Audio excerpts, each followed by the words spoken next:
नमस्कार दोस्तों, मैं पीयूष मिश्रा एक बार फिर से आप सबके समक्ष ई आचार्य प्लेटफॉर्म पे आप सबके गणित के तीसरे अध्याय को आगे बढ़ाने के लिए मैं आप सबके समक्ष फिर से उपस्थित हूँ। तो जल्दी से सारे दोस्तों आप एक दूसरे को बताइए कि ई आचार्य प्लेटफॉर्म जो आपके लिए लेके आया है, आपको एक नए अंदाज में गणित, विज्ञान एवं आपकी कक्षाओं को नए अंदाज में प्रस्तुत करने के लिए हम आपके समझ फिर से उपस्थित हैं इस अपने गणित के अगले हिस्से को लेके। तो पिछले अध्याय में, पिछले अंश में हमने सीखा था कि हम रैखिक समीकरण, दो चर वाले रैखिक समीकरणों को कैसे हल करेंगे। और पिछले अंश में हमने बस आपको यही बताया था कि आप रैखिक समीकरण को हम लोग ग्राफिकीय निरूपण विधि से किस तरीके से हल करते हैं। इस अध्याय में हम इस अंश में ये देखेंगे कि जो रैखिक समीकरण है उनको हम बीजगणितीय विधि से किस तरीके से हल करेंगे। तो आइए बिना देर किए हुए हम एक बार फिर से आते हैं अपने उस अध्याय पे जिसका नाम है दो चर वाले रैखिक समीकरण। और आज इनको हम हल करते हुए सीखेंगे कि भैया इनको हम बीजगणितीय विधि से कैसे करेंगे। चलिए आ जाइए दोस्तों, दो चर वाले। तो अब तक हमने पढ़ा कि हमें करना क्या है कि दो चर वाले रैखिक समीकरण को हल करना है बीजगणितीय विधि से। तो पहली बीजगणितीय विधि आपको मैंने पहले ही बताया कि पहली बीजगणितीय विधि है जो है प्रतिस्थापन विधि। प्रतिस्थापन विधि को अंग्रेजी में हम लोग कहते हैं सब्स्टिट्यूशन मेथड। ये भी आप ध्यान रखिएगा, याद रखिएगा कि इसे हम लोग कहते हैं सब्स्टिट्यूशन मेथड, जिसमें हम लोग अभी सीखेंगे एक एक विधि को। एक एक अध्याय में आपको सीखना है, एक एक अभ्यास में एक एक विधि को बहुत विस्तार से बताया गया है। दूसरी आपकी जो सबसे मेरे विचारों से सबसे आसान और सबसे अच्छी विधि जिसे हम मैं हूँ या कोई भी हो, आपके 90% जो रैखिक समीकरणों के प्रश्न होंगे उन्हें आप विलोपन विधि से आसानी से समय को बचाते हुए और आप सीख सकते हैं।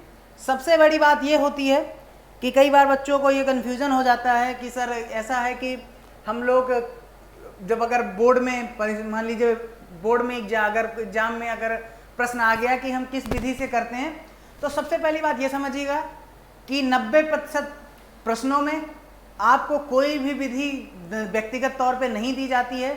यानी ये नहीं कहा जाएगा कि आप इस विधि से प्रश्न करिए। दूसरी बात ये है कि जब आपको ये विधि कोई नहीं कही जाए कि आप इस विधि से करिए, तो आप फिर क्या करिए कि सबसे आसान विधि आप अपना लीजिए। सबसे आसान विधि आपके लिए हो सकती है, किसी के लिए सब्स्टिट्यूशन हो सकती है, तो किसी के लिए विलोपन हो सकती है, तो किसी के लिए तीसरी विधि जो होती है, आप ध्यान रखिएगा, जो तीसरी विधि है उसे हम लोग कहते हैं ब्रज गुणन। यानी ब्रज गुणन आपको क्या होता है, इस विधि का क्या नाम है, ब्रज गुणन विधि। ये तीन विधियां हैं बीजगणितीय विधियां, और इन तीनों विधियों का एक एक अभ्यास में बहुत ही विस्तार से इनको समझाया गया, बहुत ही विस्तृत रूप से इनको समझाया गया।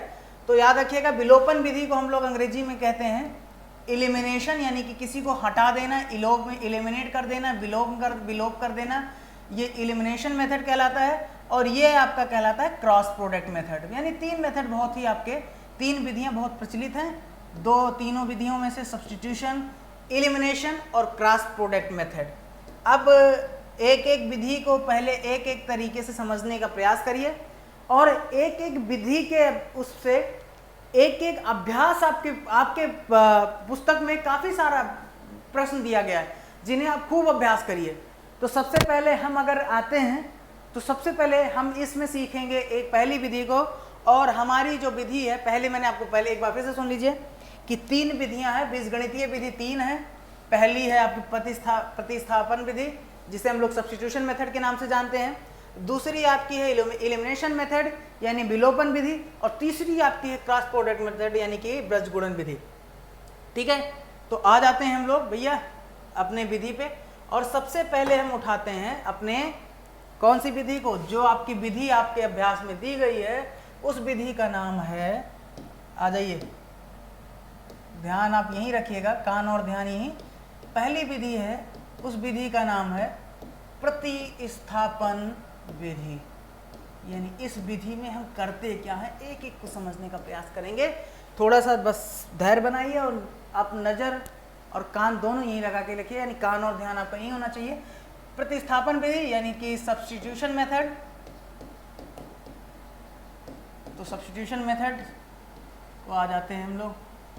अब जैसा कि आपने पहले से ही आप लोगों को पूर्व ज्ञान है, पूर्व ज्ञान क्या है कि रैखिक समीकरण क्या था आपका 3x + 4y और बराबर 20, ये आपका पहला रैखिक समीकरण है। दूसरा रैखिक समीकरण आपका है x - 2y बराबर आपका 0, ये दूसरा समीकरण। इसको आपको हल करना है, और हल किससे करना है मैं आपको बता रहा हूँ। हल आपको करना है कौन सी विधि से? प्रतिस्थापन विधि से। अब प्रतिस्थापन विधि से करते क्या है? करने में सबसे आसान ये होता ना कि आपके पास दो समीकरण हैं, एक समीकरण ये है, दूसरा समीकरण ये है। ये आपका पहला समीकरण हो जाता है, ये दूसरा समीकरण हो जाता है। पहले समीकरण में और दूसरे समीकरण में सबसे पहले करिए कि आपके पास दो अचर होते हैं, यानी दो वेरिएबल्स, दो चर संख्याएं होती हैं x और y। आप करिए क्या कि किसी भी एक समीकरण से आप एक चर का मान निकाल लीजिए। किसी भी एक समीकरण से एक चर का मान निकाल लीजिए। तो एक चर का मान हमारे लिए समीकरण 2 देखेंगे, आप ध्यान से देखिएगा। आप आ जाइए समीकरण 2 देखिए। समीकरण 2 क्या है? समीकरण लिखिएगा, समीकरण 2 से, समीकरण 2 आपका क्या दिख रहा है भैया? समीकरण 2 आपका है x - 2y बराबर 0, दिख रहा है? हाँ दिख रहा है। तो x के मान यहां से अगर हम निकालें, x - 2y बराबर 0 है, तो इस समीकरण से x का मान कितना आ जाएगा निकल के? 2y। x का मान कितना निकल के आया? 2y। इससे लिखेंगे समीकरण 2 से हमें x का मान जो प्राप्त हुआ वो कितना प्राप्त हुआ? 2y। अब क्या करेंगे? समीकरण 1 में जाइए। अब देखिए हम लिखेंगे, क्या लिखेंगे? x का मान, अब एक समीकरण से x का मान निकालिए, दूसरे समीकरण में ले जाके उठा के रख दीजिए। अब x का मान समीकरण 2 से निकाला और समीकरण 1 में ले जाके रख दीजिए, क्योंकि यही सबसे अच्छी विधि होती है। प्रतिस्थापन विधि यही होती है कि एक से निकालते हैं और दूसरे में ले जाके सब्स्टिट्यूट कर देते हैं। तो आपने समीकरण 2 से x का मान निकाला, अब x का मान समीकरण 1 में रख दीजिए जरा। तो समीकरण 1 क्या है? ध्यान से समझिएगा। समीकरण 1 आपका था 3x, 3 × x, और x का मान आपने कितना निकाले बाबू? 2y। तो ये हो जाएगा 3 × 2y प्लस 3 × 2y प्लस क्या था? 4y का 4y रह जाएगा, और ये बराबर किसके है? 20 के। अब एक चीज़ तो आपको समझ में आ ही गई होगी कि आपने x का मान समीकरण 1 में जब रखा तो आपको मिला 6y + 4y बराबर कितना? 20 के। इस तरीके से आपको कितना मिल गया? 10y बराबर 20 के। तो आप अब 10y बराबर अगर 20 हो गया तो y बराबर आपका क्या हो जाएगा? बहुत आसानी से निकल आएगा। बोलेंगे y बराबर 2। बहुत अच्छे। तो y का मान आपने निकाल लिया।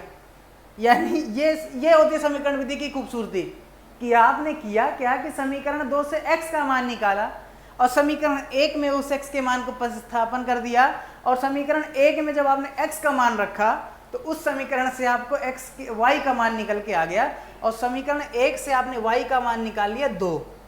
अब आ जाइए भैया, आपने तो x का मान कितना निकाला था? 2y। समीकरण 2 से x का मान कितना निकल के आया था? 2y। अब लिखिए कि यदि x बराबर कितना था आपने निकाला था, यदि x बराबर कितना था? 2y, वो भी किससे? दूसरे समीकरण से। अब x बराबर कितना हो जाएगा? y का मान तो आपने ऑलरेडी निकाल लिया, कितना? 2। तो x बराबर कितना हो जाएगा? 2 × 2, यानी अब आपने x का भी मान निकाल लिया, कितना? 4। तो यानी कि आपको इस समीकरण का मान पता चल गया, और वो आपने निकाला कि भैया x बराबर कितना है? 4, और y बराबर कितना है? 2। चलिए दोस्तों, तो ये था आपका प्रतिस्थापन विधि। अब बहुत मजा आने वाला है इस विधि को, जब आप आगे बढ़ेंगे तो खूब मजा आएगा। बस सीखिए, बस कुछ करना नहीं है, थोड़ा दिमाग को खुला रखिए। और ये देखिए कि मैंने आपको पहले से शुरुआत से अगर एक बार फिर से देख लें तो आपको एक समीकरण दिया है 3x + 4y = 20। दूसरा समीकरण दिया हुआ है x - 2y = 0। और आपको इस समीकरण को हल करना है किस विधि से? प्रतिस्थापन विधि से। प्रतिस्थापन विधि में समझने का प्रयास करेंगे। तो मैंने पहले बताया कि जब दो समीकरण हो, उस दोनों समीकरणों में से किसी एक चर का मान किसी एक समीकरण से निकाल लीजिए। वो जरूरी नहीं कि पहले से हो, जरूरी नहीं कि दूसरे से हो, जरूरी यह है कि वो आसानी से निकल आए, और जरूरी यह है कि आप आसानी से निकाल लीजिए। तो दूसरा समीकरण जब आप देख रहे हो ध्यान से, तो x - 2y = 0 था, आपने वहां से x = 2y निकाल लिया। और जब एक समीकरण से निकालते हैं तो उस मान को दूसरे समीकरण में रखेंगे।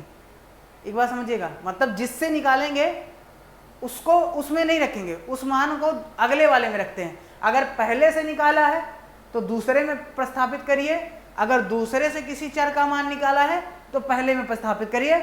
हमने मान निकाला था दूसरे से, तो हम प्रतिस्थापित करेंगे पहले में। तो हमने x = 2y मान निकाला था, हमने x को मान को समीकरण 1 में प्रतिस्थापित कर दिया। और जब x के मान को समीकरण 1 में प्रतिस्थापित किया तो हमें जो है मिल गया x का मान समीकरण 1 में प्रतिस्थापित करने पे हमें 3 × 2y + 4y = 20 मिला, यानी इस तरीके से 10y = 20 मिला। और y का मान वहां से हमें 2 मिल गया। अब y का मान हमें 2 मिल गया और समीकरण 2 से हमें x का मान ऑलरेडी मिला हुआ था, x = 2y था। तो यहाँ से समीकरण 2 में जो आपका x = 2y था, वहाँ पे y का मान 2 रख देने पे आपको x का मान 4 प्राप्त हो जाएगा। इस तरीके से आपको समीकरण का दोनों मान प्राप्त हो जाएंगे, x = 4y और y = 2। धन्यवाद। तो इस तरीके से आप अपने अभ्यास के आगे के प्रश्नों को भी हल करेंगे। आगे के प्रश्नों की श्रृंखला में मैं फिर से आपके समक्ष उपस्थित होऊंगा। मैं पीयूष मिश्रा अभी इस विदा लेता हूं, अपने अगले पल में आपके साथ फिर उपस्थित होऊंगा। हम अपने ऑनलाइन प्लेटफॉर्म ई-आचार्य पे, जो कि आपको सबसे गुणवत्तम, सबसे गुणकारी और सबसे अच्छी शिक्षा आपको आपके इसी प्लेटफॉर्म पे मिलेगा। तो हमारे साथ बने रहिएगा। धन्यवाद।